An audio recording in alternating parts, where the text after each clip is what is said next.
Shalom. Puji Tuhan, hari ini kita memperingati kenaikan Yesus ke surga. Kita akan merenungkan apa yang harus kita lakukan sesudah Tuhan Yesus naik ke surga. Ya, mari kita baca dari Kisah Para Rasul 1, Kisah Para Rasul 1 ayatnya yang ke-6 sampai dengan 11. Kisah Rasul 1 ayat 6 sampai dengan 11, demikianlah firman Tuhan. Maka bertanyalah mereka yang berkumpul di situ, Tuhan, maukah engkau pada masa ini memulihkan kerajaan bagi Israel? Jawabnya, engkau tidak perlu mengetahui masa dan waktu yang ditetapkan Bapa sendiri menurut kuasanya. Tetapi kamu akan menerima kuasa kalau Roh Kudus turun ke atas kamu, dan kamu akan menjadi saksiku di Yerusalem dan di seluruh Yudea dan Samaria dan sampai ke ujung bumi. Sesudah ia mengatakan demikian, terangkatlah ia disaksikan oleh mereka, dan awan menutupnya dari pandangan mereka. Ketika mereka sedang menatap ke langit, waktu ia naik itu, tiba-tiba berdirilah dua orang yang berpakaian putih dekat mereka, dan berkata kepada mereka, hai orang-orang Galilea, mengapakah kamu berdiri melihat ke langit?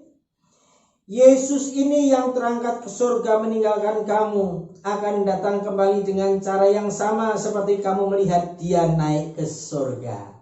Yaitulah yang terjadi saat-saat terakhir di mana Yesus masih bersama dengan para murid. Kemudian dia mulai terangkat ke surga dan awan menutupnya dari pandangan mereka. Dan dua orang berpakaian putih itu berkata kepada mereka bahwa Yesus akan datang kembali dengan cara yang sama seperti mereka melihat Yesus naik ke surga. Kita tahu begitu Yesus itu naik ke surga, kita bisa merasakan ada sesuatu yang hilang pasti. Tapi mereka ingat perintahnya, mereka tidak boleh meninggalkan Yerusalem, dan mereka akan menantikan janji Bapa. Mereka akan menantikan turunnya Roh Kudus atas mereka. Kita mengenalnya sebagai Pentakosta. Kita pun saat ini juga sedang menantikan sesuatu yang bisa dikatakan tidak kalah dengan yang ditunggu oleh para murid waktu itu. Kita menantikan kedatangan Tuhan kembali. Kedatangannya menjemput kita di awan-awan yang permai. Coba kita buka dari Yohanes 14. Yohanes 14 ayatnya yang kedua dan ketiga. Yohanes 14 ayatnya yang kedua dan ketiga. Demikianlah firman Tuhan. Di rumah Bapakku banyak tempat tinggal. Jika tidak demikian, tentu aku mengatakannya kepadamu. Sebab aku pergi ke situ untuk menyediakan tempat bagimu. Dan apabila aku telah pergi ke situ dan telah menyediakan tempat bagimu, aku akan datang kembali dan membawa kamu ke tempatku, supaya di tempat di mana aku berada, kamu pun berada. Itu yang dijanjikan Tuhan. Dan saat ini Tuhan Yesus sedang ada di rumah Bapa mempersiapkan tempat bagi kita. Hubungan kita dengan Yesus itu luar biasa. Hubungan kita anak-anaknya dengan Tuhan itu luar biasa. Bahkan Paulus itu menggambarkan hubungan kita begitu intimnya. Kita baca satu lagi, 2 Korintus 11. 2 Korintus 11 ayatnya yang kedua dan ketiga. 2 Korintus 11 ayatnya 2 dan 3. Demikianlah firman Tuhan. Sebab aku cemburu kepada kamu dengan cemburu ilahi, karena aku telah mempertunangkan kamu kepada satu laki-laki untuk membawa kamu sebagai perawan suci kepada Kristus. Tetapi aku takut kalau pikiran kamu disesatkan dari kesetiaan kamu yang sejati kepada Kristus, sama seperti Hawa diperdayakan oleh ular itu dengan kelicikannya. Paulus menggambarkan hubungan kita dengan Yesus itu seperti tunangan, calon mempelai pria dan calon mempelai wanita yang sedang bertunangan, yang sudah bertunangan, menggambarkan satu gambaran hubungan yang sangat luar biasa. Dan dalam masa pertunangan itu, menurut tradisi Yahudi kuno dulu, adalah lumrah. Ada satu saat di mana mempelai laki-laki ini pergi meninggalkan mempelai perempuannya. Untuk apa? Menyediakan, mempersiapkan segala sesuatu untuk hari hanya nanti. Dan sesudah dia dipersiapkan, sudah mempersiapkan semuanya, dia akan datang lagi menjemputnya. Nah, bagaimana dengan yang Yesus lakukan saat ini? Persis seperti yang terjadi di adat mereka dalam pertunangan itu. Dikatakan di sini, dan apabila aku telah pergi ke situ dan telah menyediakan tempat bagimu, aku akan datang kembali dan membawa kamu ke tempatku, supaya di tempat di mana aku berada, kamu pun berada. Tertulis dalam Yohanes 14 tadi. Saat ini kita sedang dalam masa pertunangan dengan Yesus. Dan mempelai laki-laki Yesus sedang menyediakan tempat bagi kita di rumah Bapa. Apa yang harus kita lakukan? Kalau para murid menunggu Pentakosta, menunggu turunnya Roh Kudus, mereka mungkin bingung harus apa. Tapi kita sekarang sudah tahu, kita sedang menantikan mempelai laki-laki kita datang menjemput kita. Maka tema kita untuk kali ini adalah menunggu kedatangan sang mempelai laki-laki. Menunggu kedatangan sang mempelai laki-laki. Apa yang harus kita lakukan saat menunggu datangnya sang mempelai laki-laki? Sebagai mempelai perempuan, mau tidak mau, dia harus tetap setia. Dia harus tetap menjaga kekudusannya. Kenapa? Dia juga tidak tahu kapan mempelai laki-lakinya datang. Sama seperti yang kita alami saat ini. Menurut adat mereka, status orang yang sudah tunangan itu bisa dikatakan hampir sama seperti sudah menikah. Makanya waktu Yusuf dan Maria bertunangan, waktu Yusuf mau meninggalkan Maria, dikatakan dalam Alkitab, Yusuf ingin menceraikan. Harus dengan perceraian untuk perpisahan itu, walaupun masih dalam tunangan. Hampir sama kecuali dalam hubungan intimnya. Dan dalam masa pertunangan itu, wanita, mempelai wanita itu dinyatakan terlarang bagi semua pria lain. Terlarang. Firman Tuhan juga jelas katakan, aku Tuhan Allahmu adalah Allah yang cemburu. Aku Tuhan Allahmu adalah Allah yang cemburu. Dia berhak cemburu. Dia sudah berikan segala-galanya buat kita.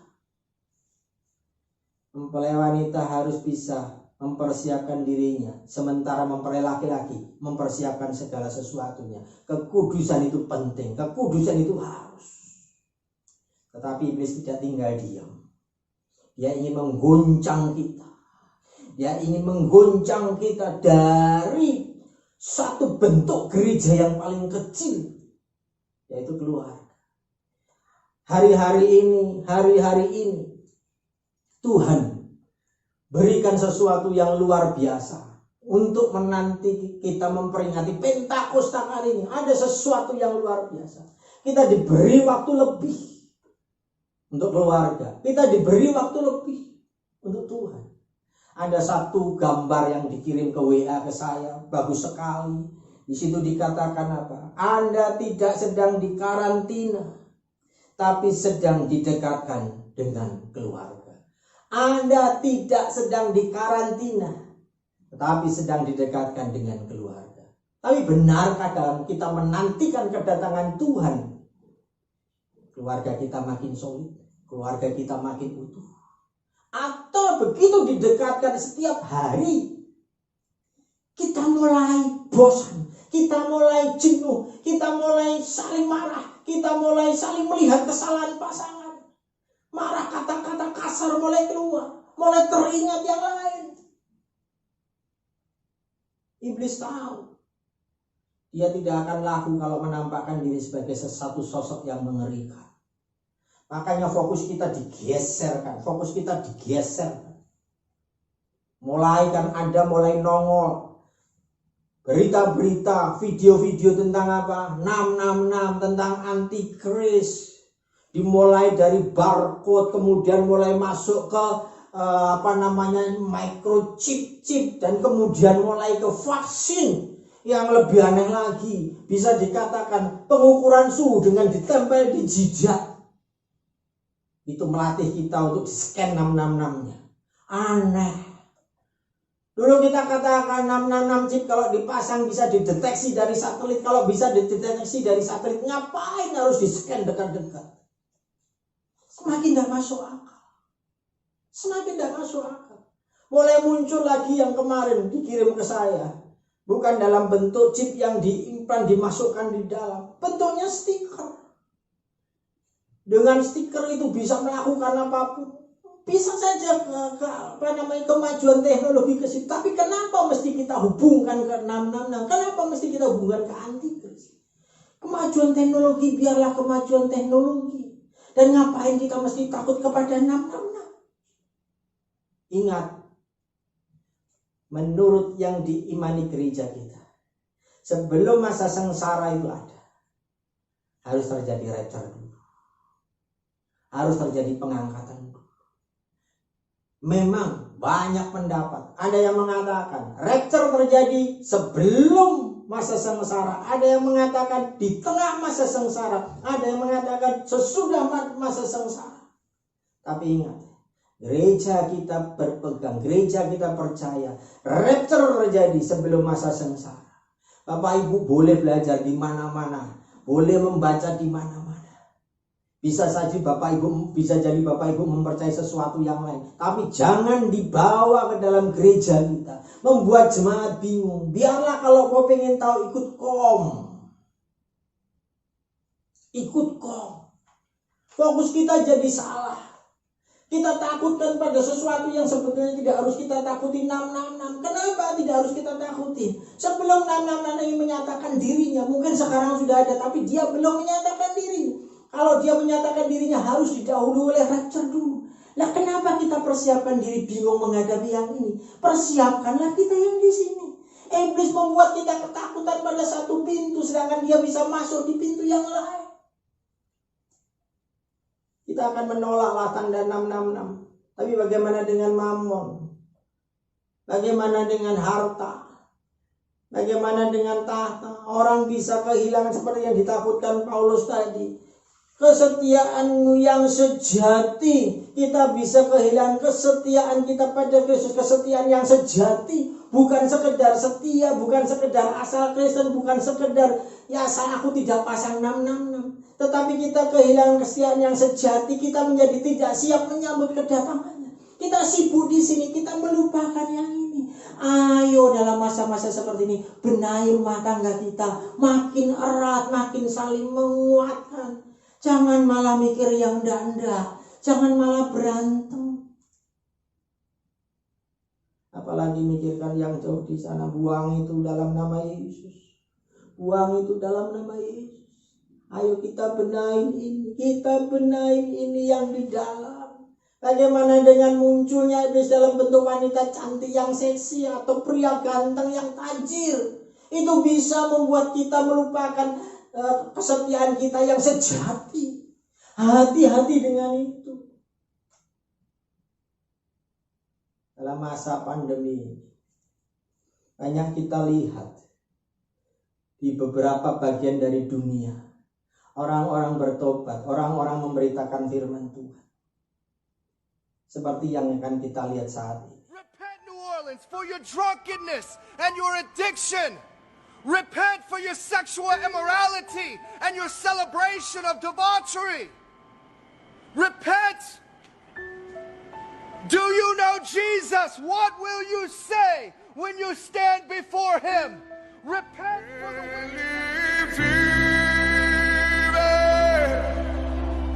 Eu posso crer.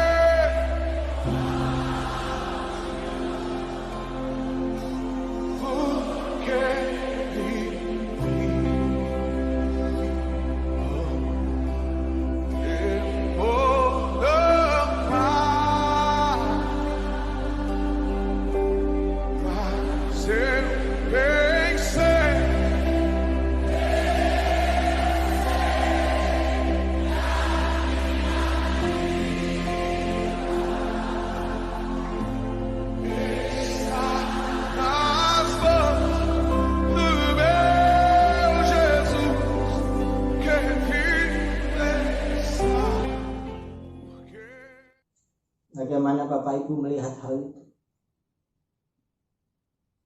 saya senang, saya bangga, tapi saya juga menangis. Kenapa? Bukankah selama ini kita berdoa, Tuhan biarlah kegerakan itu mulai dari Indonesia. Tapi yang kita lihat di negara-negara lain sudah terjadi hal seperti itu. Dan belum ada satupun yang mengirim video yang terjadi di Indonesia hal seperti itu. Ayo, kita jangan hanya jadi penonton saja. Kita jadi pelaku. Ayo, kita jangan hanya jadi orang yang melihat, yang suka memforward sana, memforward sini. Ayo kita jadi pelaku. Kita siapkan diri kita menyambut kedatangan sang mempelai laki-laki. Dengan berdandan tentunya. Bukan dengan rambut yang dikepang-kepang. Tapi dengan bersinar, dengan bercahaya, dengan menjadi terang, dengan berdandan, dengan perbuatan baik kita. Sehingga menjadi berkat bagi orang lain. Dan jangan lupa, semuanya itu dimulai dalam keluarga. Yerusalem kita, dalam keluarga kita. Karena itu bentuk paling kecil dari gereja. Bukankah saat ini waktu itu diberikan kepada kita? Banyak waktu untuk keluarga. Sehingga saatnya nanti, kita saat ini menunggu hari memperingati Pentakosta, turunnya Roh Kudus. Tetapi, bagaimana bila saat Pentakosta nanti? Bukan Roh Kudus yang turun atas kita, tetapi Yesus sendiri sang mempelai laki-laki yang menjemput kita di awan yang permai, mengangkat kita rapture. Apakah kita siap? Tuhan Yesus memberkati. Mari kita satu dalam doa. Terima kasih Tuhan, penyertaan-Mu luar biasa. Ampuni kami pernah salah fokus, kami takut pada sesuatu yang seharusnya tidak kami takutkan, tapi kami melupakan apa yang harus kami persiapkan. Pimpin kami Tuhan, anak-anak-Mu Tuhan. Biarlah kami dapat memulai mempersiapkan diri kami dari keluarga kami, bentuk gereja-Mu yang paling kecil. Supaya saat Engkau datang menjemput kami Tuhan, kami siap menyambut-Mu sang mempelai laki-laki sebagai mempelai wanita yang mempunyai kesetiaan yang luar biasa. Mari kita buka hati kita, kita angkat tangan kita. Para kekasih-kekasih Tuhan, pergilah. Jadikan semua bangsa murid Tuhan dengan memberkat kasih karena sukacita yang berlimpah-limpah dari Bapa Yahweh di surga. Kasih yang sempurna di dalam Tuhan Yesus Masihi, Tuhan Yesus Kristus. Penyertaan penghiburan dan kuasa dari Ruach HaKodes Roh Kudus menyertai kita semua mulai hari ini. Sampai Tuhan datang menjemput kita di awan permai, bahkan sampai selama-lamanya. Mari yang percaya dan diberkati Tuhan sama-sama kita katakan, amin, amin, amin.